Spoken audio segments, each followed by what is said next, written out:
ಹೌದಾ ಮುನಿಯ, ನೀನೇ ನೆಟ್ಟಿರುವುದಾ? ಅದು ತುಂಬ ಚೆನ್ನಾಗಿದೆ ಎಂದು ಅಲ್ಲೇ ಸ್ನಾನ ಮುಗಿಸಿ 3 ಜನ ವಾಪಸ್ ಬಂದು ಅಜ್ಜಿ ಹತ್ತಿರ ಮಾತನಾಡುತ್ತಾ, ಅಜ್ಜಿ ನಮ್ಮನ್ನು ಕ್ಷಮಿಸು, ನಾವು ಇನ್ನು ಮುಂದೆ ಈ ತಪ್ಪನ್ನು ಮಾಡುವುದಿಲ್ಲ. ಹಾಗೆ ಇನ್ನು ಮೇಲೆ ರಜೆ ಇದ್ದಾಗಲೆಲ್ಲ ಬರುತ್ತೇವೆ. ನಿನ್ನ ಹುಟ್ಟುಹಬ್ಬದ ದಿನದಂದು ಮಾತ್ರವಲ್ಲ, ನಮಗೆ ರಜೆ ಸಿಕ್ಕಾಗಲೆಲ್ಲ ನಿನ್ನನ್ನು ನೋಡಲು ಬರುತ್ತೇವೆ. ನೀನು ಚಿಂತಿಸಬೇಡ. ನಾವು ಮಾಡಿದ ತಪ್ಪನ್ನು ಕ್ಷಮಿಸು ಬಿಡು. ಇನ್ಯಾವುದೇ ಕಾರಣಕ್ಕೂ ಯಾವತ್ತೂ ನಾವು ಈ ತಪ್ಪನ್ನು ಮಾಡುವುದಿಲ್ಲ. ನಿನ್ನ ಮುಗ್ಧ ಮನಸ್ಸನ್ನು ಅರ್ಥೈಸಿಕೊಳ್ಳದೆ ನಾವು ಹೀಗೆ ನಡೆದುಕೊಂಡು ಬಿಟ್ಟವು. ಇನ್ಯಾವತ್ತೂ ಈ ರೀತಿ ನಡೆದುಕೊಳ್ಳುವುದಿಲ್ಲ. ಹಾಗೆ ಯಾವಾಗಲಾದರೂ ರಜೆ ಸಿಕ್ಕರೆ ಬಿಡುವು ಮಾಡಿಕೊಂಡು ಅಪ್ಪನ್ನು ಕೂಡ ಕರೆದುಕೊಂಡು ಬರುತ್ತೇವೆ. ನೀನು ಆರಾಮಾಗಿರು. ಹಾಗೆ ನನಗೆ 2 ದಿವಸದಲ್ಲಿ ಎಕ್ಸಾಮ್ ಶುರುವಾಗುತ್ತಿದೆ. ನಾವು ಹೊರಡಬೇಕು ನಾಳೆ. ಅದಕ್ಕಾಗಿ ನಾನು ಎಲ್ಲ ತಯಾರಿ ಮಾಡಿಕೊಳ್ಳುತ್ತೇನೆ ಎಂದು 3 ಜನ ಮೊಮ್ಮಕ್ಕಳು ಹೇಳುತ್ತಾರೆ. ಆಗ ಅಜ್ಜಿ ಕಣ್ತುಂಬಿ ಬಂದು ಮೊಮ್ಮಕ್ಕಳನ್ನು ಅಪ್ಪಿಕೊಂಡು, ನೀವೇನೂ ತಪ್ಪು ಮಾಡಿಲ್ಲ, ನಿಮ್ಮ ವಯಸ್ಸು ಹಾಗೆ ಆಡಿಸಿದೆ, ನೀವು ನನ್ನನ್ನು ನೋಡಲು ಬಂದರೆ ಸಾಕು ಎಂದು ಅಜ್ಜಿ ಆ ಚೆಕ್ಕನ್ನು ತೆಗೆದುಕೊಂಡು ಬರೋಗಿ, ನಾನು ಅದಕ್ಕೆ ಸಹಿ ಮಾಡುತ್ತೇನೆ. ಹಾಗೆ ನಿಮಗೆ ಇಷ್ಟವಾದದ್ದು ಏನೇನಿದೆ ಎಲ್ಲವನ್ನು ತೆಗೆದುಕೊಳ್ಳಿ ಎಂದು ಹೇಳುತ್ತಾರೆ. ಆಗ ಮೊಮ್ಮಕ್ಕಳು, ಬೇಡ ಅಜ್ಜಿ, ನನಗೆ ಆ ಚೆಕ್ ಬೇಡ, ನಿನ್ನ ಪ್ರೀತಿಯೇ ಸಾಕು ಎಂದು ಹೇಳುತ್ತಾರೆ. ಮೊಮ್ಮಕ್ಕಳಲ್ಲಾದ ಬದಲಾವಣೆ ಕಂಡು ಅಜ್ಜಿ ಆಶ್ಚರ್ಯಚಕಿತಗೊಳ್ಳುತ್ತಾಳೆ. ಹಾಗೆ ಪರವಾಗಿಲ್ಲ, ತಗೊಂಡು ಬರೋಗಿ, ನಿಮಗೆ ಅಂತ ಕೊಟ್ಟಿದ್ದನ್ನ ನಾನು ಇಟ್ಕೊಂಡ್ರೆ ಅದು ದೇವರಾದರೂ ಮೆಚ್ಚುತ್ತಾನ? ಆ ಭಗವಂತ ಮೆಚ್ಚೋದಿಲ್ಲಪ್ಪ. ತಗೋಬರೋಗು, ನನ್ನ ಮೊಮ್ಮಕ್ಕಳು ಯಾವಾಗಲೂ ಸುಖ ಸಂತೋಷವಾಗಿ ನೆಮ್ಮದಿಯಾಗಿ ಇರಬೇಕು ಎಂದು ಅಜ್ಜಿ 3 ಮೊಮ್ಮಕ್ಕಳಿಗೆ ಕೊಟ್ಟಿದ್ದ ಚೆಕ್ಗೆ ಸಹಿ ಹಾಕಿ, ಹಾಗೆ ಅವರಿಷ್ಟದ ಹಣ್ಣುಗಳು ಹಾಗೆ ತಿಂಡಿ ತಿನಿಸುಗಳನ್ನು ಮಾಡಲು ರೆಡಿ ಮಾಡುತ್ತಾಳೆ. ಹಣ್ಣುಗಳೆಲ್ಲನೂ ಮುನಿಯನಿಗೆ ಹೇಳ್ತಾಳೆ. ಮುನಿಯ, ಬೇಗ ಹೋಗಿ ತೋಟದಲ್ಲಿರುವ ಹಣ್ಣುಗಳನ್ನು ಕುಯ್ದು ತಗೊಂಡ್ಬಾ, ಹಾಗೆ ತೆಂಗಿನಕಾಯಿ ಕೂಡ ತಗೋಬಾ ಅಂತ ಹೇಳ್ತಾಳೆ. ಆಗ ಕುಸುಮ ಹೇಳ್ತಾಳೆ, ಅಮ್ಮ ತೆಂಗಿನಕಾಯಿ ತಗೊಂಡೋಗೋಕ್ಕೆ ಆಗಲ್ಲಮ್ಮ ಅಂತ. ಸರಿ ಆಯಿತು, ತೋಟದಲ್ಲಿರುವ ಹಣ್ಣುಗಳನ್ನೇ ತಗೊಂಡು ಬಾ ಮುನಿಯ ಅಂತ ಹೇಳ್ತಾರೆ. ಆಗ ತೋಟದಲ್ಲಿರುವ ಹಣ್ಣುಗಳನ್ನು ಮುನಿಯ ಕುಯ್ಯಲು ಹೋಗುತ್ತಾನೆ. ಇತ್ತ ಅಜ್ಜಿ ಮಾಯಮ್ಮನ ಜೊತೆ ಸೇರಿ ಮೊಮ್ಮಕ್ಕಳಿಗೆ ತಾನು ತಿಂಡಿ ಮಾಡಲು ರೆಡಿ ಮಾಡುತ್ತಾಳೆ. ಮೊಮ್ಮಕ್ಕಳನ್ನು ಕೇಳುತ್ತಾಳೆ, ನಿಮಗೆ ಏನೇನು ಇಷ್ಟ ಎಲ್ಲವನ್ನು ನಾನೇ ಮಾಡುತ್ತೇನೆ ಎಂದು. ಆಗ ಮೊಮ್ಮಕ್ಕಳು, ಅಜ್ಜಿ ನಮಗೇನು ಬೇಡ, ನಿನ್ನ ಪ್ರೀತಿ ಹೊಂದಿದ್ದರೆ ಸಾಕು, ನಿನ್ನನ್ನು ನಾವು ಖುಷಿಯಾಗಿಟ್ಕೋಬೇಕು, ಅಂಥದ್ರಲ್ಲಿ ನಿನ್ನ ಕೈಯಲ್ಲಿ ಕೆಲಸ ಮಾಡಿದರೆ ಏನು ಚಂದ, ಬೇಡ ಬಿಡಿ ಅಂತ ಹೇಳ್ತಾರೆ. ಆದರೆ ಅಜ್ಜಿ ಕೇಳದೆ ಮಾಯಮ್ಮನ ಜೊತೆ ಸೇರಿ ಸ್ವಲ್ಪ ತಿಂಡಿ ತಿನಿಸುಗಳು ಎಲ್ಲವನ್ನು ರೆಡಿ ಮಾಡಲು ಶುರು ಮಾಡುತ್ತಾಳೆ. ಇತ್ತ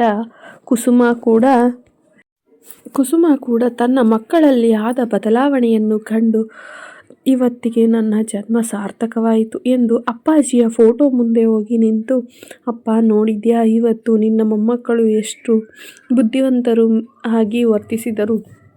ಇದೇ ರೀತಿ ಅಷ್ಟು ದಿವಸದಿಂದ ಇದ್ದರೆ ನನಗೆ ಇಷ್ಟೊಂದು ಟೆನ್ಷನ್ನೇ ಇರ್ತಾ ಇರಲಿಲ್ಲ. ನನಗೆ ತುಂಬ ಭಯ ಆಗಿತ್ತು, ಇವರಲ್ಲಿ ಅಮ್ಮನನ್ನು ನೋಡಿಕೊಳ್ಳದೆ ವಿಚಿತ್ರವಾಗಿ ವರ್ತಿಸುತ್ತಾರೋ ಏನೋ, ಬಂದ ಮೇಲೆ ಅಮ್ಮನಿಗೆ ಮರ್ಯಾದೆ ಕೊಡ್ತಾರೋ ಇಲ್ವೋ ಅಂತ. ಬಂದ ಮೇಲೆ ಅಮ್ಮನ ಕಷ್ಟವನ್ನು ಅರಿತು ಅಮ್ಮನ ಪ್ರೀತಿಯನ್ನು ತಿಳಿದುಕೊಂಡು ಅಮ್ಮನಿಗಾಗಿ ಅವರ ಒಲವು ಮಿಡಿಯಿತು. ಅದಕ್ಕಾಗಿ ನನ್ನ ಹೃದಯ ತುಂಬಿ ಬಂತು ಅಪ್ಪಾಜಿ. ಇದೆಲ್ಲ ಸಹಕಾರ ಆಗಲು ನೀವು ಹಿಂದೆ ನಡೆಸಿದಂತಾಯಿತು ನಮಗೆ. ಹಾಗೆ ಹೀಗೆ ನನ್ನ ಮಕ್ಕಳನ್ನು ಕಾಪಾಡಿಕೊಳ್ಳಿ, ಹಾಗೆ ಇವರ ಸಂಸ್ಕಾರ ಎಂದೂ ಹಾಳಾಗದಿರಲಿ ಎಂದು ಆ ದೇವರಲ್ಲಿ ಪ್ರಾರ್ಥಿಸುವೆ ನಾನು ಎಂದು ಕುಸುಮ ಮಾತನಾಡಿಕೊಳ್ಳುತ್ತಾಳೆ. ಹಾಗೆ ಕುಸುಮ ಕೂಡ ತುಂಬ ಖುಷಿ ಪಡುತ್ತಾಳೆ.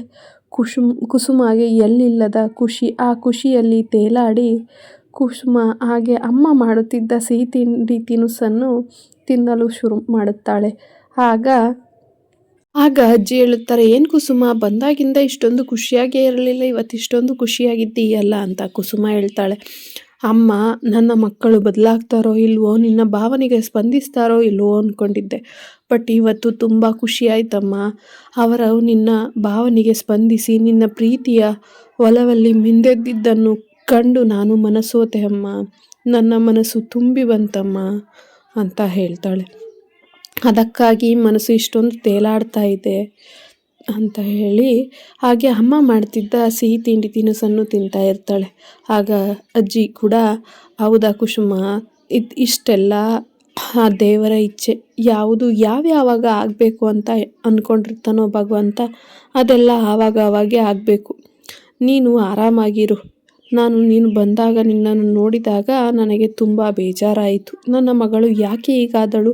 ಯಾವತ್ತೂ ಅವಳು ಈ ರೀತಿ ಇರುತ್ತಿರಲಿಲ್ವಲ್ಲ, ಈಗ ಇಷ್ಟೊಂದು ಮೌನವಾಗಿದ್ದಾಳೆ ಅಂತ ಅಂದ್ಕೊಂಡಿದ್ದೆ. ಅದಕ್ಕೆ ಕಾರಣ ಮಕ್ಕಳಲ್ಲ. ಮಕ್ಕಳು ಸಹಜ, ಇದೆಲ್ಲ ಅವರ ವಯಸ್ಸಿಗೆ ತಕ್ಕ ಹಾಗೆ ಅವರು ನಡೆದುಕೊಳ್ಳುತ್ತಾರೆ. ನೀನು ಸ್ವಲ್ಪ ಯೋಚನೆ ಮಾಡಿ ನಡೆದುಕೋ, ಸರಿಯಾ ಎಂದು ಹೇಳುತ್ತಾರೆ. ಆಗ ಸರಿಯಮ್ಮ ಆಯಿತು ಎಂದು ಹೇಳಿ ಕುಸುಮ ಕೂಡ ಅಮ್ಮ ನಾನು ಏನಾದರೂ ಹೆಲ್ಪ್ ಮಾಡಲಾ ಅಂತ ಹೇಳ್ತಾಳೆ. ಆಗ ಅಜ್ಜಿ ಬೇಡ, ನನಗೆ ನಿನ್ನ ಕೈಲಿ ಕೆಲಸ ಮಾಡಿಸೋದು ಇಷ್ಟ ಇಲ್ಲ, ನಾನೇ ಮಾಡ್ತೀನಿ, ನೀನು ಆರಾಮಾಗಿ ಕೂತ್ಕೊ, ನಿನಗೆ ಏನೇನು ತಿಂಡಿ ಬೇಕು ತಿನ್ನು, ಹಾಗೆ ಏನೇನಾದರೂ ಬೇಕಾದರೆ ಪ್ಯಾಕ್ ಮಾಡ್ಕೊ ಹೋಗಿ ನೆನ್ಪು ಮಾಡಿಕೊಂಡು, ಸರಿನಾ? ಮತ್ತೆ ಹೊರಡಬೇಕಾದ್ರೆ ಅದಿಲ್ಲ ಇದಿಲ್ಲ ಅಂತ ಹೇಳ್ಕೋಬೇಡ, ನೊಂದ್ಕೋಬೇಡ. ಹೇಳಲ್ಲ ನೀನು, ಹಾಗೆ ಮನಸಲ್ಲೇ ನೊಂದ್ಕೊಳ್ತೀಯ, ನಿಂಗೆ ಏನಾದರೂ ಬೇಕಾ ಕೇಳು, ನಾನು ಕೊಡ್ತೀನಿ ಅಂತ ಹೇಳ್ತಾರೆ. ಆಗ ಕುಸುಮ ಏನು ಬೇಡ ಅಮ್ಮ, ನಿನ್ನ ಪ್ರೀತಿ ಒಂದಿದ್ದರೆ ಸಾಕು, ಅಪ್ಪಾಜಿ ಆಶೀರ್ವಾದ, ನಿನ್ನ ಆಶೀರ್ವಾದ, ಹಾಗೆ ಈ ಭೂಮಿ ತಾಯಿಯ ಋಣ ಎಂದಿಗೆ ತೀರಿಸಲು ಸಾಧ್ಯವಿಲ್ಲ, ಮತ್ತೆ ಇಲ್ಲಿಗೆ ಹಿಂದಿರುಗಿ ಬರುವ ಆಸೆ, ಇದು ಅಪ್ಪಾಜಿಯ ಆಶೀರ್ವಾದ ಹಾಗೂ ನಿಮ್ಮ ಪ್ರೀತಿ ಇದ್ದರೆ ಇಲ್ಲಿಗೆ ಬರುವ ಆಸೆ ನೆರವೇರುತ್ತೋ ಏನೋ ನೋಡೋಣ ಎಂದು ಹೋಗಿ ಅಮ್ಮನನ್ನು ತಬ್ಬಿಕೊಂಡು ಅಳುತ್ತಾಳೆ. ಆಗ ಅಜ್ಜಿ ಅಳಬೇಡಮ್ಮ ಕುಸುಮ, ನೀನು ಯಾಕೆ ಅಳ್ತೀಯ, ಅಳುವುದನ್ನು ನಿಲ್ಲಿಸು ಎಂದು ಸಮಾಧಾನ ಮಾಡಿ ಅಷ್ಟೊತ್ತಿಗೆ ಮೊಮ್ಮಕ್ಕಳು ಅಜ್ಜಿ ಅಮ್ಮನ ಹತ್ತಿರ ಬಂದು, ಅಮ್ಮ ನಾಳೆ ಫ್ಲೈಟ್ ಇಲ್ವಂತೆ, ಇವತ್ತೇ ಫ್ಲೈಟ್ ಬುಕ್ ಮಾಡಿದ್ದಾರೆ ಪಪ್ಪ, ಹೊರಡೋಣ, ಎಲ್ಲರೂ ನೈಟೇ ಫ್ಲೈಟ್ ಇದೆಯಂತೆ, ಬಮ್ಮ ಎಲ್ಲನೂ ಪ್ಯಾಕ್ ಮಾಡ್ಕೊಂಡಿದ್ದೀವಿ, ನೀನು ಪ್ಯಾಕ್ ಮಾಡ್ಕೊ ಎಂದು ಅಮ್ಮನ ಹತ್ತಿರ ಹೇಳುತ್ತಾರೆ. ಅಜ್ಜಿ ಸ್ವಲ್ಪ ಬೇಜಾರಾಗಿ ಮುಖ ಸಪ್ಪಗೆ ಮಾಡಿಕೊಳ್ಳುತ್ತಾಳೆ. ಅದನ್ನು ನೋಡಿದ ಮೊಮ್ಮಕ್ಕಳು, ಅಮ್ಮ ಅಜ್ಜಿ ನೀನು ಈ ರೀತಿ ಸಪ್ಪಗಿರಬೇಡ, ನಾವು ನಾಳೆನೇ ಹೋಗುವ ಅಂದ್ಕೊಂಡು, ಎಕ್ಸಾಮ್ ಇರೋದ್ರಿಂದ ಪಪ್ಪ ಹೇಳ್ತು ನಾಳೆ ಫ್ಲೈಟ್ ಯಾವುದೂ ಇಲ್ಲ, ಇವತ್ತೇ ನೈಟು ಫ್ಲೈಟ್ ಇದೆ ಬಂದುಬಿಡಿ ಅಂತ, ಅದಕ್ಕೋಸ್ಕರ ಅಜ್ಜಿ ನೀನು ಬೇಜಾರಾಗಬೇಡ, ನೀನು ಆರಾಮಾಗಿರು ಎಂದು ಹೇಳುತ್ತಾರೆ. ಕುಸುಮ ಕೂಡ ಹಾಗೆ ನಿಂತೇ ಇರುತ್ತಾಳೆ. ಆದರೆ ಅದನ್ನು ನೋಡಿದ ಅಜ್ಜಿ, ಕುಸುಮಳ ಬಟ್ಟೆಗಳನ್ನು ನೀವೇ ಪ್ಯಾಕ್ ಮಾಡಿ, ಹೋಗಮ್ಮ ನೀನೇ ಪ್ಯಾಕ್ ಮಾಡೋಗು ಅಂತ ಹೇಳಿ ಕುಸುಮಳ ಮಗಳಿಗೆ ಹೇಳುತ್ತಾಳೆ. ಕುಸುಮಗೂ ಕೂಡ ಅಮ್ಮನ ಮನೆಯನ್ನು ಬಿಟ್ಟು ಹೋಗಲು ತುಂಬ ಕಷ್ಟವಾಗುತ್ತದೆ. ಇಷ್ಟವಿಲ್ಲದ ಕಾರಣ ಕುಸುಮ ಕೂಡ ಯೋಚಿಸುತ್ತಾಳೆ, ಹೇಗಪ್ಪ ಹೋಗೋದು, ಇಷ್ಟು ದಿವಸ ಅಮ್ಮನ ಜೊತೆ ಹೇಗೋ ಕಾಲ ಕಳೆದು ಅಂತ.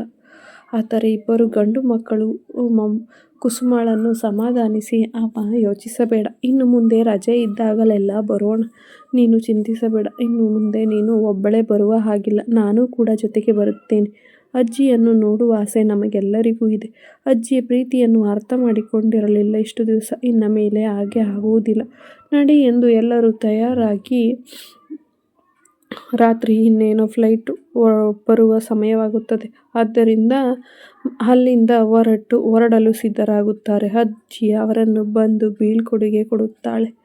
ಎಲ್ಲರೂ ಸುಖವಾಗಿ ಹೋಗಿ ಬನ್ನಿ, ಹಾಗೆ ಹುಷಾರಾಗಿರಿ, ಮತ್ತೆ ಈ ಅಜ್ಜಿಯನ್ನು ಮರೆಯಬೇಡಿ, ಬರುತ್ತೀರಿ ಎಂದು ಅಜ್ಜಿ ತಬ್ಬಿಕೊಂಡು ಮಕ್ಕಳು ಮೊಮ್ಮಕ್ಕಳನ್ನು ಆಲಿಂಗಿಸಿ ಅವಳ ಕಣ್ಣಂಚಲ್ಲಿ ನೀರು ಹಾಕುತ್ತಾಳೆ. ಇದುವರೆಗೂ ಮನೆ ತುಂಬಿದ ಕುಟುಂಬದಂತಿತ್ತು, ಇನ್ನು ಮುಂದೆ ನಾನು ಕೆಲಸದವರು ಅಷ್ಟೇ. ಈ ಮನೆ ತುಂಬ ಒಂಟಿಯಾಗಿ ಅನಿಸುತ್ತದೆ, ಯಾರೂ ಇಲ್ಲದೆ ಬಿಕೋ ಎನ್ನಿಸಲು ಶುರು ಮಾಡುತ್ತದೆ. ನೀವು ಆಗಾಗ ಬನ್ನಿ, ಈ ಮನೆಯನ್ನು ನನ್ನನ್ನು ಮರೆಯಬೇಡಿ ಎಂದು ಅಜ್ಜಿ ಬಾಯ್ ಮಾಡಿ ಹಾಗೆ ಕುಸುಮಳ ಕೈಗೆ ತನ್ನತ್ರ ಇದ್ದ ಸ್ವಲ್ಪ ಹಣವನ್ನು ಕೊಡುತ್ತಾಳೆ. ಕುಸುಮ ಕೂಡ, ಯಾಕಮ್ಮ ನನಗೇನೂ ಬೇಡ, ಇವರಿಗೆ ಕೊಟ್ಟಿದ್ದೀಯಲ್ಲ ಸಾಕು ಎಂದು ಹೇಳುತ್ತಾಳೆ. ಆಗ ಅಜ್ಜಿ, ಇಲ್ಲ ಮಗಳೇ, ನೀನು ಇಟ್ಟುಕೋ, ನಿನ್ನ ಖರ್ಚಿಗೆ ಬೇಕಾಗುತ್ತದೆ ಎಂದು ಹಣ ಕೊಟ್ಟು ಅಜ್ಜಿ ಕುಸುಮಳನ್ನು ಬೀಳ್ಕೊಡುಗೆ ಕೊಡುತ್ತಾಳೆ.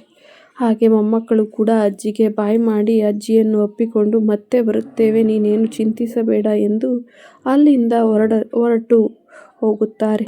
ಈ ಅಜ್ಜಿಯ ಕಥೆಯು ಇಲ್ಲಿಯವರೆಗೆ ಇರುತ್ತದೆ. ಅಜ್ಜಿಯನ್ನು ನೋಡಲು ಬರುವ ಒಂದು ಕಥೆಯ ಭಾಗವಾಗಿ ಕಿಲಾಡಿ ಅಜ್ಜಿ ಎಂದು ಈ ಕಥೆಯನ್ನು ಶುರು ಮಾಡಿ ಈ ಕಥೆಯನ್ನು ಇಲ್ಲಿಗೆ ಮುಗಿಸಿ ನಾಳೆ ಸಂಚಿಕೆಯಲ್ಲಿ ಬೇರೆ ಕಥೆಯನ್ನು ಶುರು ಮಾಡುತ್ತೇನೆ. Thank you so much.